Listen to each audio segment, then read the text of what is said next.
When you give today to AFA Action, you're helping to protect the innocence of children. We'll also give you a free copy of Mark's story. It's the latest DVD in our Impact series. Visit afaaction.net today. afaaction.net. Welcome to Today's Issues, offering a Christian response to the issues of the day. Here's your host, Tim Wildman, President of the American Family Association.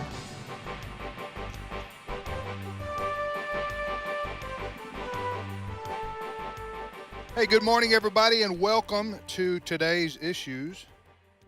That's the name of this show on the American Family Radio Network. Today is Wednesday, March 27th, 2024, and my slightly better than average panel is assembled here. And first of all, Ed Vitagliano. Good morning, Ed. What is up, brother? High five. High five. I just slipped back to the 70s. Yeah, what is up, brother? Brother B-R-U-T-H, right? That's right. That's All right. Wesley Wildman. Good morning, Wesley. Good morning. And our newsman today is Christopher Woodward. Yes, as a short, old-looking, non-athletic man, I'll take better than average any day. No, I said slightly better. Oh, well, either way. There's a reason I rode the bench in church league basketball. Stop bragging, Chris. You're better than average. I'm going to go, Slightly go and tell that to my wife. I'm better than average. Better than average. Better Your than mediocre husband is home. All right. Fred is out today. Mhm. And so Today and tomorrow, I think. Fred's out today. And then Canadians celebrate Good Friday on a different day of the week. Good Wednesday. They celebrated on Wednesday. Then Steve Paisley Jordahl had knee replacement surgery about 10 days ago or so. Mhm. So what's his condition like? Yeah, go ahead. I checked with him this morning. Yeah. And I said, just checking in, how's the pain level? He says it ranges from about a 2 to spinal tap. Spinal tap meaning pretty extreme. Pretty painful. Well, Not that I'm laughing at that. I just thought it was a funny way of expressing it. Yeah. Yeah. So- As I said, my wife, Allison, she had a knee replacement surgery a year and a half ago. And it's no fun. It's just no way around it. But now, in the end, after 6 months to a year, you're glad you did it. But at first, when you get that knee replacement surgery, it's a pretty tough way to go. And he Pretty tough thing to He's handle. a couple days in, is that right, from recovery? No, he had, I don't know. He had surgery, 10 days ago? Okay. Around about that time, yeah. I think he's going to be out another week and a half or so. We can get him on the phone here and tell him to stop his whining. I mean, if you guys feel that would be, He's probably listening. you think that'd be appropriate? He may be turning the sound down right now. Why? Because he's in pain, or No. Yeah, we're not helping. okay. Anyway, that knee replacement surgery is a tough thing, but again, it's kind of one of those things where you go, well, I need to go ahead and bite the bullet and do it because It's not going to get better on it. and now I'm going to get better, and you got many more years of life to go, and you want to be feeling good. And as we say in athletics, next man up, Chris, gives him an Right. opportunity. Yeah. And he's slightly better than that. That's it.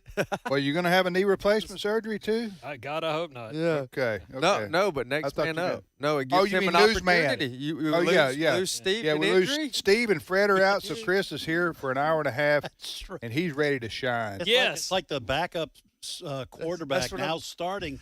Who knows, Fred and Steve, if your job's going to still be here When you uh, get back. I always think of that scene from Major League where the main announcer turns to the younger guy and goes, "Oh, those broadcast classes are really paying off." Well, see, I just never- remember Tom Brady Yeah. stepped in for Drew Bledsoe and never got off the field after that. Right. So this is your moment, Chris.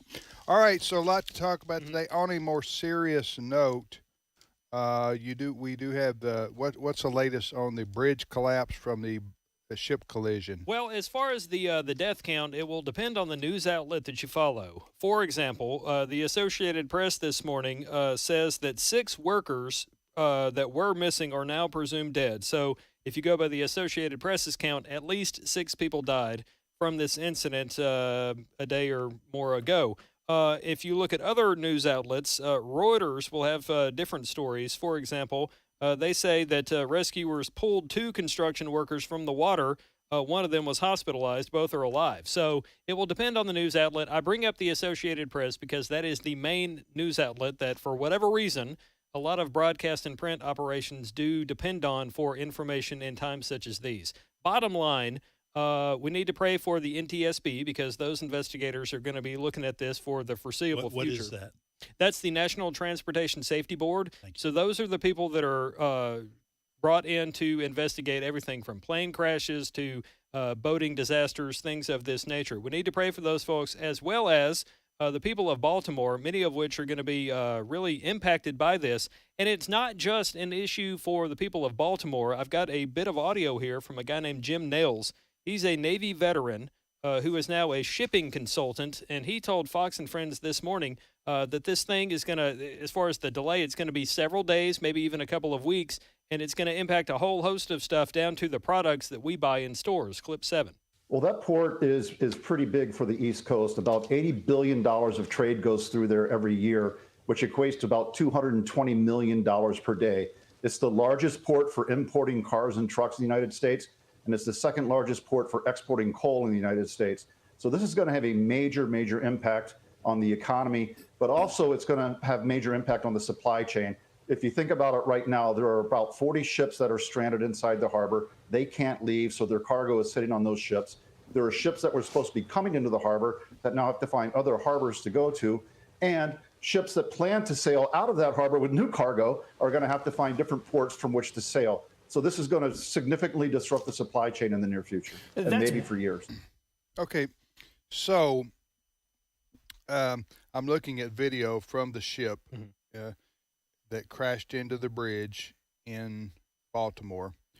The bridge is down, it's out, so not only does that affect ships going in and out, but you got traffic that goes over the bridge. It was a major thoroughfare there in Baltimore. I don't know.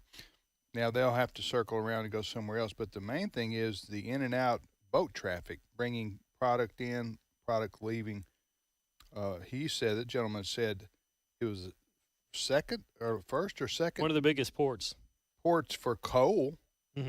And so this is a big deal. You know, this isn't just, we've had other bridges go out.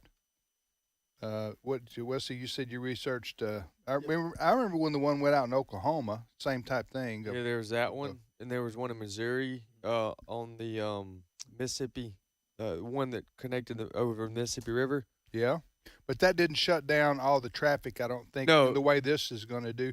So looking at this, Ed, is the problem, the ship that's not moving, the container ship that hit the bridge, or is it just the fact that the bridge has collapsed so that it leaves nowhere for the boats to go through? Yes, I think it's the second one you just suggested. I think it's not only the container ship and that area of the bridge, but there's another span that was, I guess, knocked down because of the force of the collision.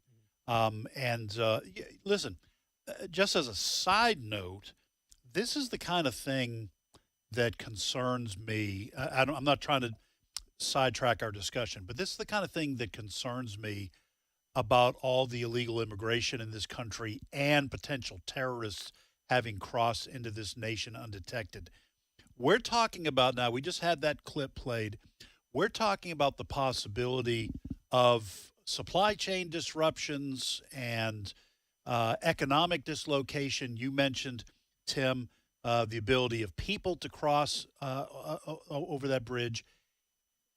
Our country being so wide and so open and so free in terms of people moving here and there. What if terrorists hit other bridges? What if they take down power grids? Are you saying this was a terrorist attack? No, I'm not. What I'm saying, though, is just looking at the dislocation and economic impact of this one bridge. What if 6 bridges are hit? What if water supplies are poisoned? Power grids. I'm saying because of what the Biden administration has left us open to, what would happen if you had 6 bridges knocked out?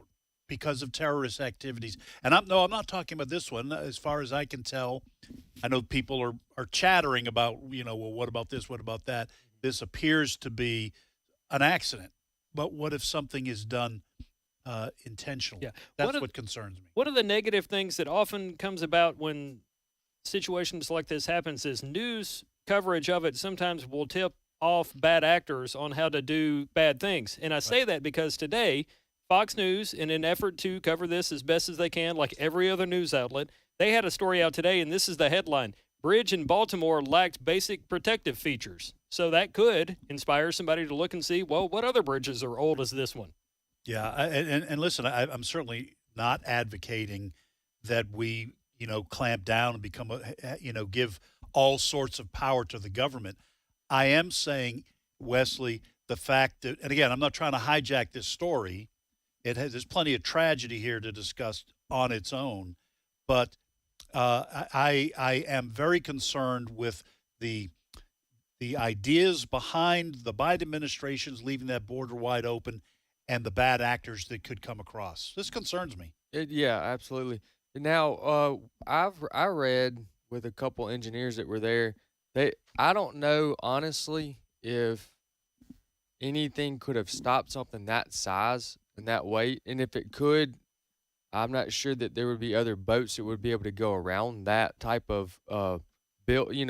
It's a secondhand. You're the sidearm quarterback, or it's after the fact. Right. You can always say, well, we could have done this, could have done that. But one thing's for certain is that there are other bridges that could use that could benefit from what you're saying, a deterrent that goes around it. And what I was reading is that there was over 500,000 bridges that were built in the 80s, and none of them have been. All of them need some type of 500,000. Yeah, 500,000 bridges was built back. Date their construction back to the 80s, and all need infrastructure, which would led to the bridge that I was telling you about earlier in 2007 in Missouri, the bridge that went over the Mississippi River. That was known to be one that needed to be reconstructed, and it just physically gave way completely. So over 500,000 bridges were built that date back to 2000 or 1980. All are needing some form of. So that's over 40 years. Over 40 years old. I was looking at this. Just again, another side note. I was looking at this container ship that crashed into the bridge in Baltimore. I don't know how that thing stays afloat. It's as high with containers as it is high, low to the water. Sure. From the boat perspective, you see what I'm talking about? Yeah. This is a whole different issue, but I don't see how that thing even. It's built to handle that. Yeah, but I'm just thinking you get a rogue wave or something like that. It just seemed like to me it could. Let me ask a question though, because as of yesterday, they had speculation about power outage, bad gas.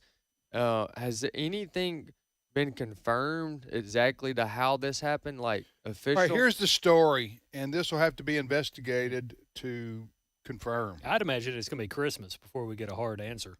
Okay, so my quick answer to my question, and then I want to hear from you. But there's been no final. No. Okay. They'll have to do an investigation, Okay. or investigation, and like Chris says, maybe a few months before that comes out by the National Transportation, whoever. Safety Board. Yeah. All right. So the report was that this ship power shut down or got cut off or stopped working. When the power went off, the captain, is that what you would call him? A pilot? It's a pilot. That's what Pilot? Fred Okay. told us. Anyway, was unable to control the direction of the ship because he didn't have power to do it. So he was. That ship has. It's at the mercy of the. It has so much momentum, because of the weight, and I think Fred said you take a mile for it to stop on its own. So there was nothing they could do once the power went off, and they were headed right toward the bridge, and they just happened to hit one of the main pillars. Is that what happened? And then the bridge. You look at the bridge collapsing. It's just they're gonna.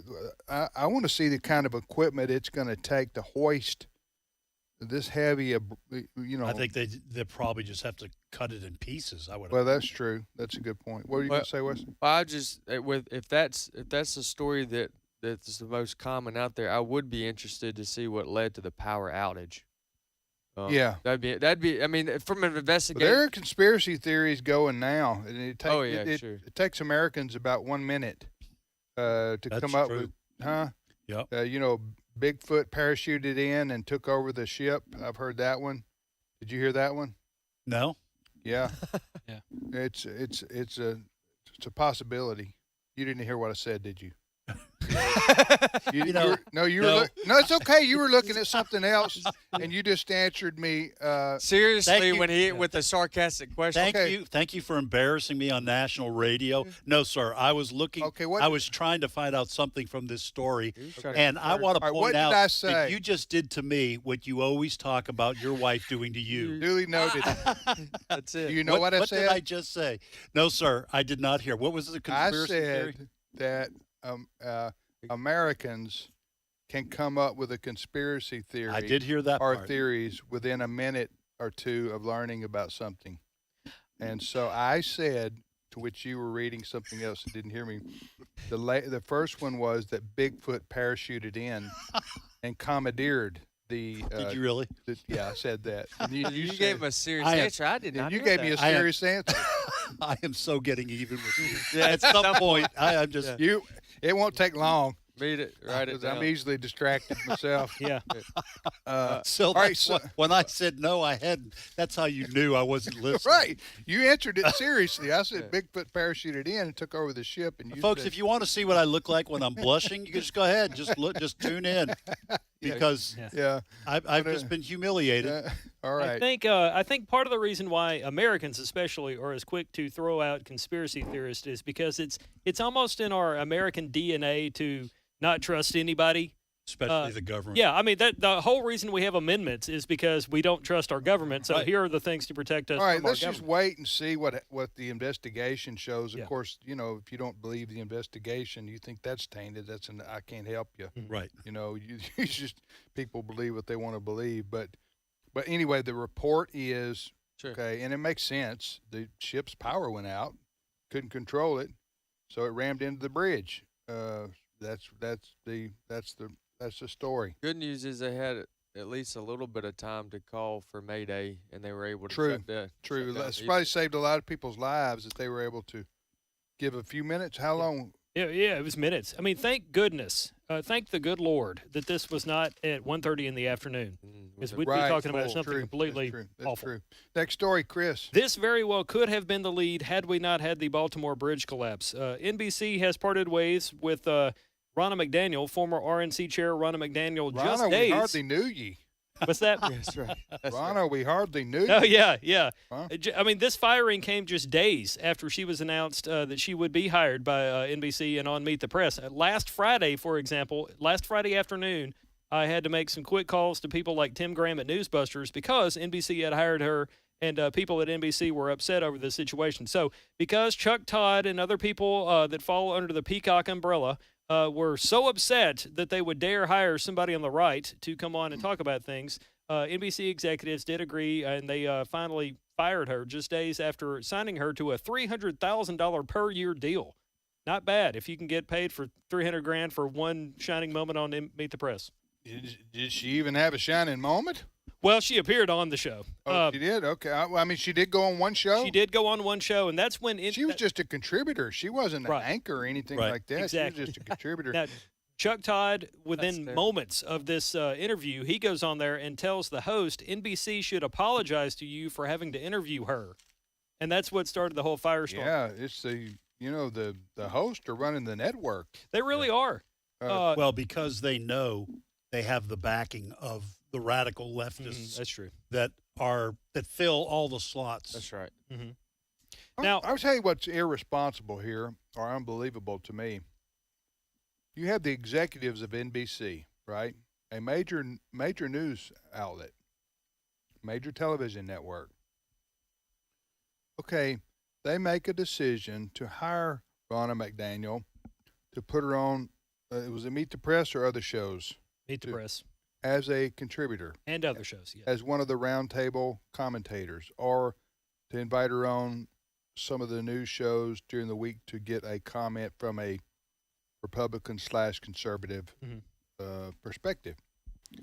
And you would think, number one, if they thought there was going to be a rebellion at the network by the other liberal reporters and hosts, like Chuck Todd, like Rachel Maddow, that they would have, the executives I'm talking about, NBC, would have told them ahead of time and had it all worked out, and so that they didn't have an embarrassment of a mutiny, on-air mutiny. So when you have a boss and the boss makes a decision on something, you don't disagree publicly and try to humiliate your boss. Right. That's typically how the world works. Am I right? That's the normal world. But Chuck Todd and the others at NBC there, the Rachel Maddow, I don't know who else, the Morning Joe show or whatever it's called. They openly diss their bosses about hiring her. Mm-hmm. And then what's worse is the bosses yielded and said, yeah, okay, we hired her. 3 days later, we're firing her, because of the pressure that these people put on. So, listen, I've said it before, these networks become a liberal echo chamber, and they lose viewers. Now, you do have room for probably one liberal echo chamber on TV news, MSNBC. I mean, they're surviving. They don't have the numbers that Fox does. They're better than CNN. But they're better than CNN in terms of their numbers. So you can have a news network and commentary network dedicated to one perspective. I mean, Fox News is dedicated primarily to the conservative Republican perspective. But they do have liberals on. They do have liberals on.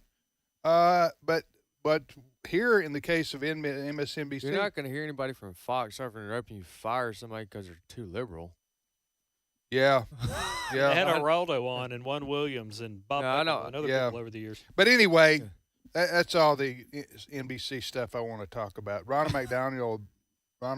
She's a, and we can move on, but she's considered, now a lot of conservatives were not happy with her, I understand that, but she's a mainstream Republican figure. Yes. And if NBC says that's too conservative for us, then they are, like we've all suspected, so far gone. Listen, all they do, if you want to be ostracized from the world, just liberal media, all they need to do is say, quote, you're a quote, quote.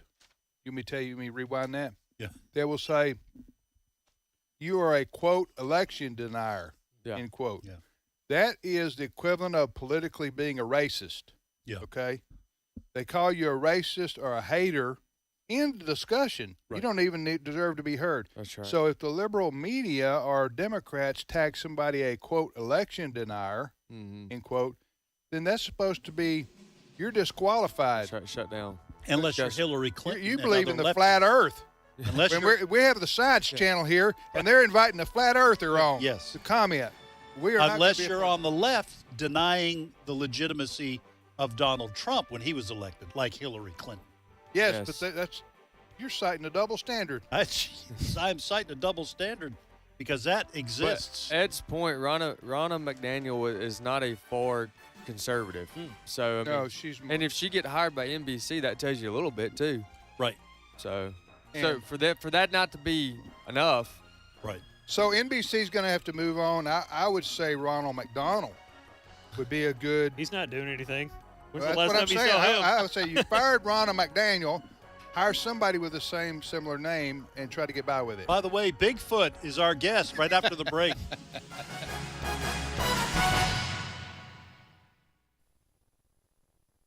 It's my turn. Here is your host for My Turn, Don Wildman. Failure. Millions are afraid of it. It haunts many down and leaves them in broken pieces. Because of the dread of it, many worthwhile ventures are never undertaken. It leaves a social stigma matched by few other things.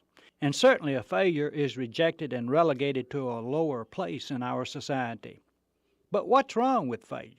Why is it that so many fear it? Why is it that it has such a hold upon us? I guess that the reason many folks fear failure is that they have never learned that failure need not be fatal nor even final. One of the greatest men who ever served this country was a failure in business. Failing in business, he turned to law and was nominated as a candidate for the legislature of his state. His enemies made fun of him. He was so poor that in making his campaign speeches, he wore a mixed jean coat so short that he could not sit down on it, flax trousers, straw hat, and pot metal boots. He read under the trees a barefoot man and slept on the counter of the store where he worked. He had nothing in the world except his character and friends. He had to borrow money to buy a suit of clothes to make a respectable appearance in the legislature after being elected, and he walked 100 miles to take his seat. Oh, incidentally, his name was Abraham Lincoln. Again, what's wrong with failing? By whose standards do we judge failures? Could it be that some failures have heard the sound of a different drummer and thus are in step and we out? It was said that the Nazarene carpenter was a failure. You know that. They passed him as he hung on a cross and made fun of him. He who was to save the world couldn't even save himself. He was to institute a kingdom, he said, but the only kingdom that he had was made up of a bunch of ragtag, hobnob, run-of-the-mill cowards who ran out on him. So they left him that day on the cross against a darkened sky outside Jerusalem. That was the end of him, they thought. Even his closest friends considered his cause a failure. They went back to their old jobs. But did he fail? We'd better be careful how we judge failures, for it could very well be that history will record our failures as people who most succeeded.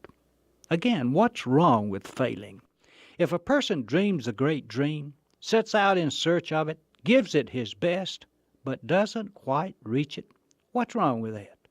Who is the failure? The person who gives his best to the best there is in him, or the person who likes security so well that he's afraid to try? You know, I'm going to try a lot of things in my life if I live long enough. The challenge will be great and the odds will be greater in most of them.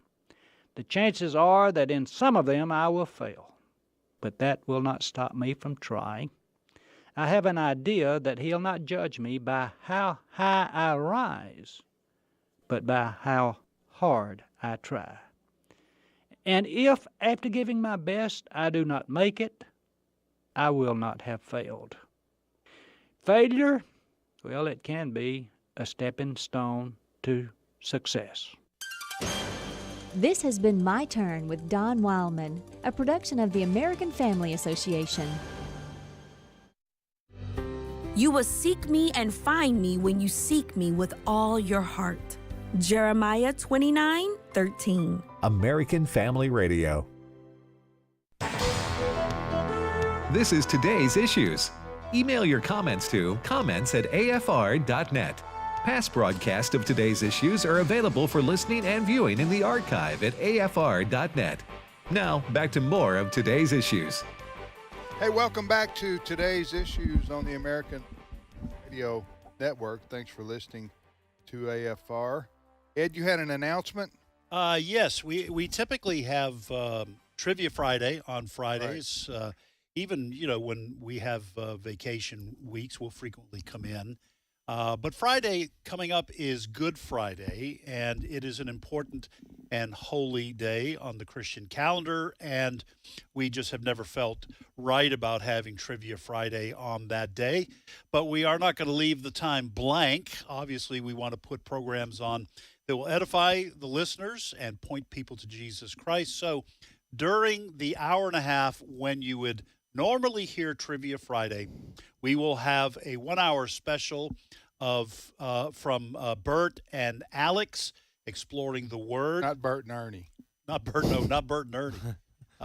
And then, so that'll be the first hour, and then the third segment, that 25-minute segment from 11:05 to 11:30 Central Time, we have a special from Dr. Ray Pritchard.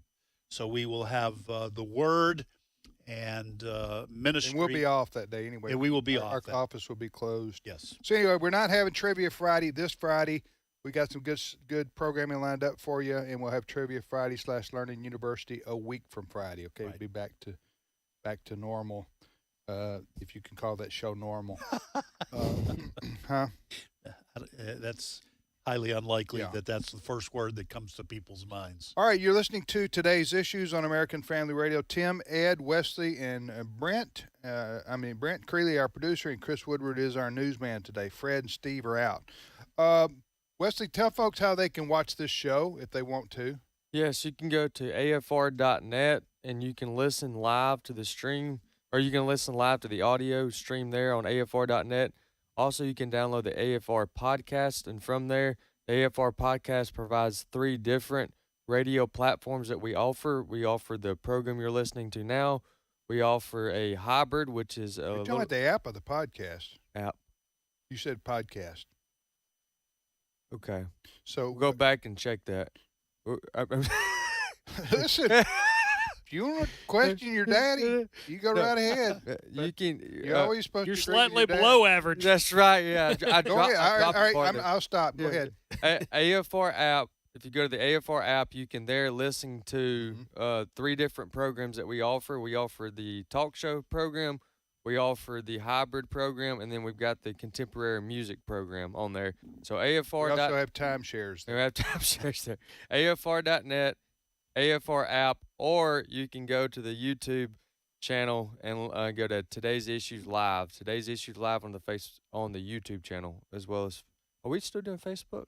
Okay, Facebook Live as well. So there's 4 different ways you can listen to our program. And have I made you stop laughing yet, Ed? No, I'm just glad that I'm off under the microscope. But you're in between us. No, That's- I know, that's but good. Sitting here in the studio. Did you hear all the things that Wesley Yeah. said during that? What'd you get on? Well, I just. All right, so there you go. By the way, the AFR app is just booming. Yes. Okay, people are downloading that by the thousands. So if you travel outside of your normal radio listening area where we don't have a tower, all you got to do is download the AFR app on your phone or your iPad or your similar device. Takes you about 60 seconds. Then you can listen to the app anywhere you go, and it's clear as a bell, as long as you have high-speed internet access. So download that app, the American Family Radio app. It's easy to do, and you can use it. Go ahead. I've got a testimony of working in China with Ray Pritchard and listening to Today's Issues on the AFR app in China. Right. That was 15 years ago or so. 15 years ago. Wow. Yeah. So the remember app what works. remember what the show was about? No, it was learning Okay. universities. Oh, is that what it was? Yeah. All right. So thank you for joining us. Thank you for listening to the program. If you want to send us an email, the address is comments@afr.net. Comments@afr.net. Listen, as far as conspiracy theories go, sometimes conspiracy theories are proven to be true. Mm-hmm. Okay, so I don't dismiss everything, because we have the in this case, like, we'll find out what happened hopefully soon with this ship, but the initial story makes sense to me. Yeah, makes sense to me. If something were unexplainable or didn't make sense, didn't add up, then I would be more to well, then wonder what the real reason is. Right. You see what I'm saying? All right. So we will follow that story with the container ship collapsing the bridge in Baltimore. You're listening to Today's Issues. Our guest now is Dr. Walter V. Wendler. He's president of West Texas A&M University, based in Canyon, Texas, and he joins us now. Good morning, Dr. Wendler.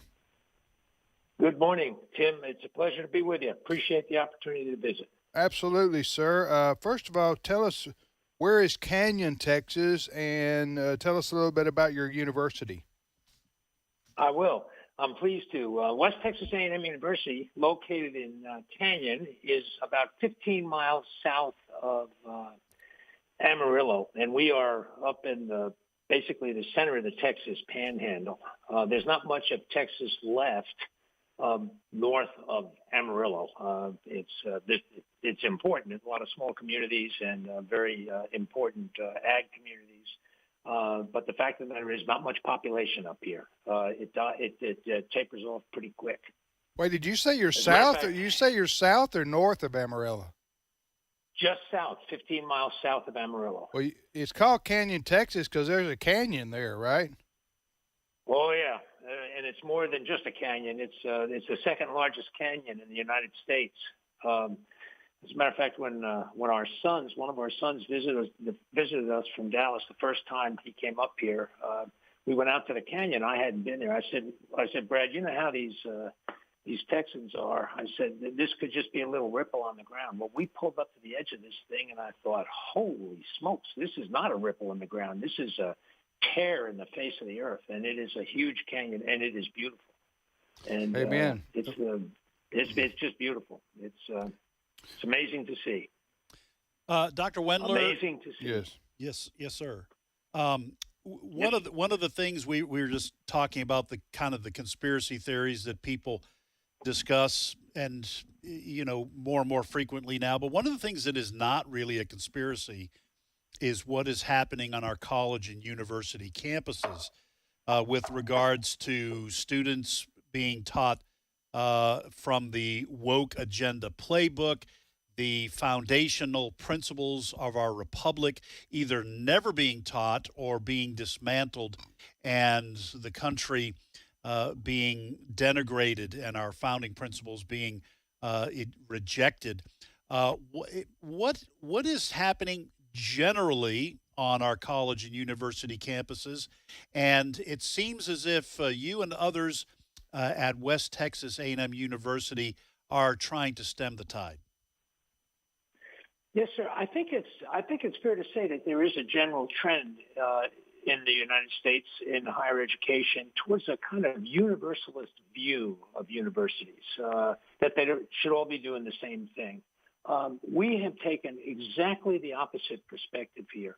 Our goal as a regional university is to serve West Texas, the Panhandle, and the South Plains, and be reflective of and responsive to the values of the people that live here. This is not Houston. It's not New York. It's not San Francisco.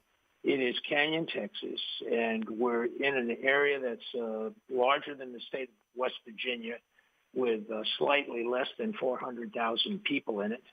We are the center of the production of food, fuel, and fiber in the United States of America.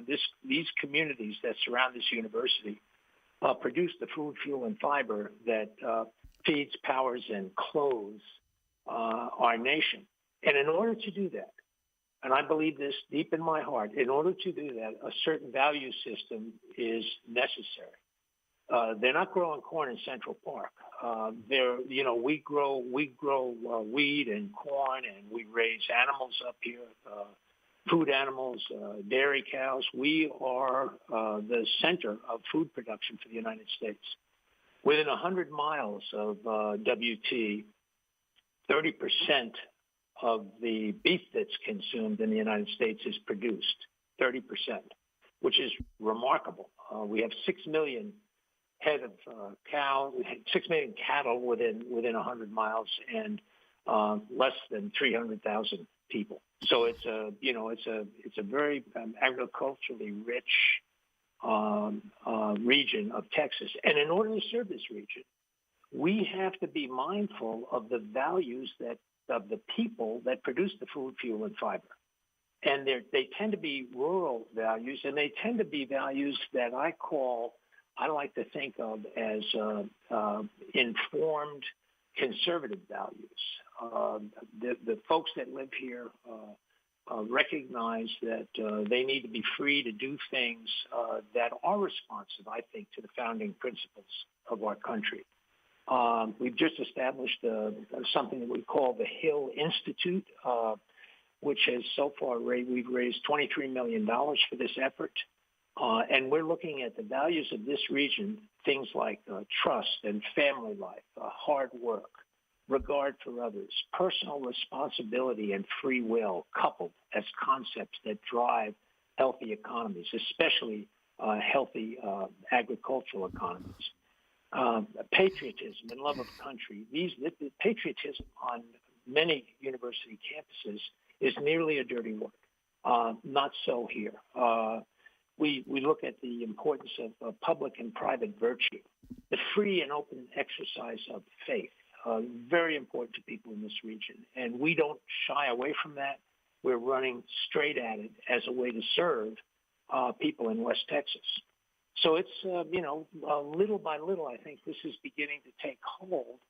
And I really do think Lieutenant Governor Dan Patrick was up here when we announced the establishment of the Hill Institute at West Texas A&M University. And Governor Patrick said, I've looked at all these values, and these aren't just values that are important to the Texas Panhandle. They're values that are important to Texas and indeed values that are important